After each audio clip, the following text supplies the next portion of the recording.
Hello friends, आप सभी का स्वागत है। मेरा नाम है सचित कुमार। आज हम लोग ट्विंस के बारे में बात करते हैं। ट्विंस दो प्रकार का होता है। एक होता है डायजोगेटिव ट्विंस, जिसे हम फ्रेटर्नल ट्विंस भी बोलते हैं, और दूसरा होता है मोनोजैगेटिव ट्विंस, जिसे हम आइडेंटिकल ट्विंस भी बोलते हैं। अब ट्विंस डेवलप्ड कैसे होता है, इसे समझने से पहले हम लोग नॉर्मल फर्टिलाइजेशन के बारे में बात कर लेते हैं, ताकि आप बेहतर तरीके से समझ पाएंगे। तो होता यह है कि हर महीने फीमेल ओवरी से एक एग रिलीज होता है, और वो एग रिलीज होने के बाद फ्लोपियन ट्यूब में इंटर करता है, जहाँ पे फ्लोपियन ट्यूब में इंटर होने के बाद जहाँ पे वो एग स्पर्म के साथ फ्यूज होकर जायगोट में डेवलप हो जाता है। और जायगोट में फिर सेल डिवीजन स्टार्ट हो जाता है, और फिर वो धीरे धीरे सेल डिवाइड करते हुए धीरे धीरे फिर वो यूट्रस में इंटर कर जाता है। और यूट्रस में इंटर होने के बाद वो फिर यूट्रस की लाइनिंग में इम्प्लांट हो जाता है, और फिर ग्रोथ करने लगता है, और फिर डिवाइड और मल्टीप्लाई होते हुए एक कंप्लीट बेबी में ट्रांसफर हो जाता है। ये तो नॉर्मल फर्टिलाइजेशन हुआ। बट अगर हम ट्विंस की बात करें तो यूट्रस में एक बेबी की जगह दो बेबी डेवलप कर रहे होते हैं। जैसे कि मैंने पहले ही डिस्कस कर चुका हूँ कि ट्विंस दो प्रकार का होता है। तो चलिए हम लोग पहले डायजोगेटिव ट्विंस, जिसे हम फ्रेटर्नल ट्विंस भी बोलते हैं, उसके बारे में डिस्कस कर लेते हैं, जान लेते हैं। ठीक है, मैं आपको बता दूं कि इस दुनिया में जितने भी जुड़े बच्चे होते हैं ना, उसमें से 70% फ्रेटर्नल ट्विंस होता है, डायजोगेटिव ट्विंस होता है। सिंपल भाषा में ये बोले तो हर एक 3 बच्चे में 2 बच्चा जो होता है ना, वो डायजोगेटिव ट्विंस का होता है। ठीक है, तो इसका मतलब ये हुआ कि डायजोगेटिव ट्विंस का रेशियो मोनोजैगेटिव ट्विंस की रेशियो से ज़्यादा होती है। अब ये होता कैसे है, तो जहाँ पे फीमेल ओवरी से हर महीने एक एग रिलीज होती है, वहाँ पे इसमें एक के बजाय 2 एग रिलीज हो जाती है। और ऐसा हार्मोनल डिसबैलेंस या फिर फर्टिलिटी ड्रग्स ज़्यादा यूज करने के कारण होता है।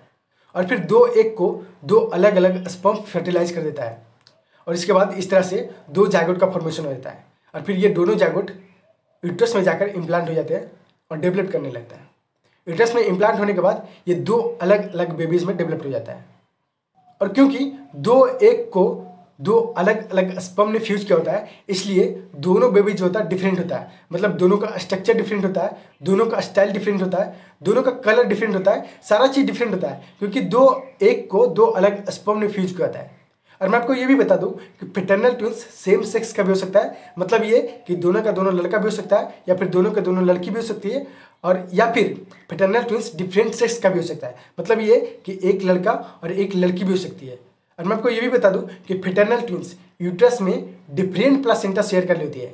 प्लासेंटा जिससे आप एनर्जी, जिससे बच्चे अंदर में एनर्जी प्रोवाइड करते हैं, तो वो डिफरेंट प्लासेंटा शेयर कर रहे होते हैं।